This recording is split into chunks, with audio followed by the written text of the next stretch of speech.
When the Baltimore Orioles got back to World Series contention from the mid 1970s to the early 1980s, this player played a large part of it, a very, very dedicated member of the Orioles squad, a very proficient infielder, and also a very respected coach in MLB.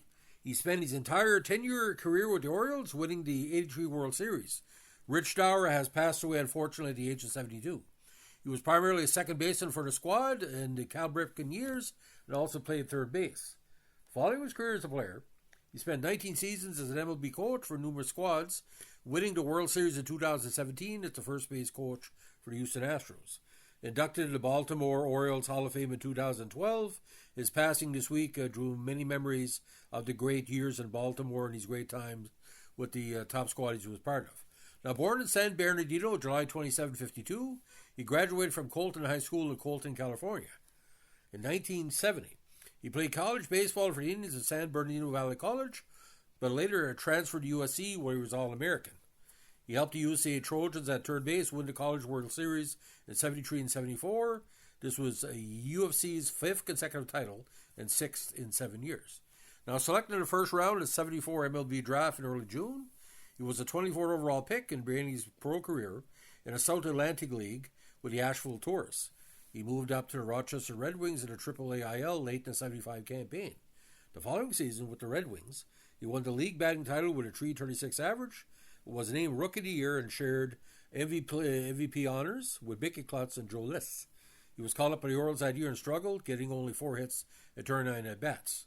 Now, his struggles continued at the start of 77, as he had just 1 hit in his first 41 at-bats, so he went 5 for 80 to start.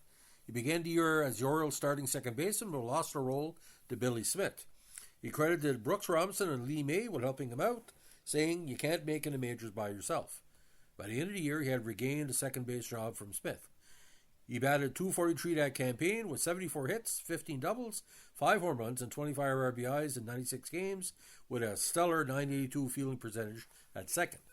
Now, when he played the 79 postseason, the Orioles defeated the Angels in the 4 games in the best-of-5 ALCS to secure the pennant, which was Baltimore's first in 71.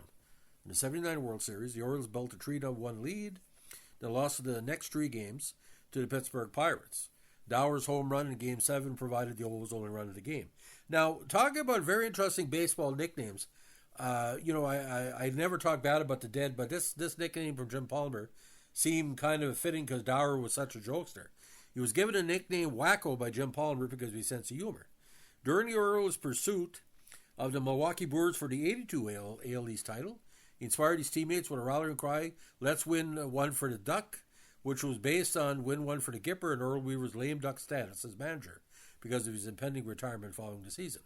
Now, when he played in the '93 World Series, won by Baltimore and the Phillies in 5 games, he, along with Todd Cruz and Rick Dempsey, were regularly in the bottom third of the batting order and were affectionately known as the Three Stooges, a moniker coined by former Expo Ken Singleton. Dauer was Larry, Cruz was Curly, and Dempsey was Mo. Dauer's best postseason performance was in a 5-4 Game 4 victory when he went 3 for 4 with a run scored and 3 RBIs, including the one which accounted for the margin of victory. Now, he holds 2 American League single-season fielding records second baseman, including 86 consecutive airless games and 425 straight airless chances, both set in 78. Now, Dauer is one of the few players in MLB history to have won the College World Series twice and the MLB World Series. In 2012, of course, he was inducted in the Baltimore Orioles Hall of Fame, well-deserved, become the 12th member of the '83 title team to be inducted. Now, Dauer worked as a minor league coach for 5 organizations and was a manager for the Seattle Mariners Class A San Bernardino Spirit affiliate in '87. At the major league level, he coached for the Indians, Royals, Brewers, and Rockies. Now, on December 19, 2012, he was named manager of the Padres Class AA affiliate, the San Antonio Missions, where he led the Missions to the 2013 Texas League title. Now, former teammate Len Sakata credited Dauer with helping at shortstop in '81-'82. While I was at short, Rich gave me all the help and encouragement I needed. He was one of the best. Now, he's also served as the first base coach for the Astros in 2017, where they won the World Series for the first time ever, that campaign, and as an American League team, not in the National League. Now, you had also had an acting career. He performed in the 88 motion picture Stealing Home. He portrayed the coach of the San Bernardino Spirit. Now, at the 2017 World Series parade, it was a bad situation. He almost died. He suffered a subdural hematoma as a result of a head injury, which required emergency brain surgery. He passed away on February 3rd, 2025, at the age of 72. Now, he's one of the few players in the modern era to play all these years with the same franchise. And again, two-time World Series champion, tremendous. Rich Dauer, a very, very dedicated guy, very, very important to the career of Cal Ripken. But his major league stats didn't really reflect how good he was. Now, in his major seasons in Major League Baseball from 78 to 84, he was averaging about 140 hits a season. Now, had some power and could drive in an RBI every once in a while.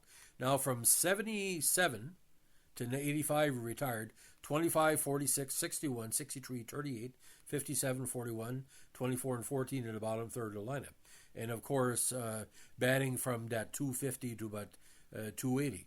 And, occasionally he would steal a base, but he could be caught more rather than stealing. But didn't strike out very often and didn't walk very often. So every at-bat he had. And he was playing, especially in like 1982, he had a regular turn. That's the year he had 57 RBIs and 8 home runs. So, like I said, a very dedicated player. Now in the postseason, again, somebody to watch. Played in 79 and 83. Batted a strong 294 in the 79 championship series with one big home run and 5 hits in 17 at-bats. And in the 83 title year, he went 4 for 19. But again, the 3 big RBIs that helped, he batted 211. So, ladies and gentlemen, the idea about Rich Dauer, when the Montreal Expos were looking at a possibility of asking him to come to Montreal, there was rumors they were going to try to get him. I think Dauer wanted to stay in the Baltimore organization. But in the late 70s, early 80s, Dauer was a guy, Mr. Consistent. But you got to understand, the Orioles at the time, they didn't become big rivals of the Toronto Blue Jays until Earl Weaver kind of picked on us in the late 77 season. But no one in Canada had anything bad to say about Rich Dauer and Jim Palmer for obvious reasons. They were very popular in Canada. It's strange to see that if Rick would have been, an MLB manager, where he would have took whatever franchise was it. I think, ladies and gentlemen, it's a lost opportunity. I would like to see even like maybe some of the National League teams to take a chance on him. But Rich was, as we say, a rich guy who will be greatly missed. Now, again, he was a prospect for the Oakland Athletics, for the Indians, and it ended up being he waited till 74 for the big draft, and it worked. The Athletics had him on the radar, the Indians, but like I said, I think Baltimore was a good fit, ladies and gentlemen. So, ladies and gentlemen, Rich Dauer, you'll be greatly missed. If you like what you're doing here with our Baltimore Orioles podcast, let us know with a like, comment, subscribe, or share.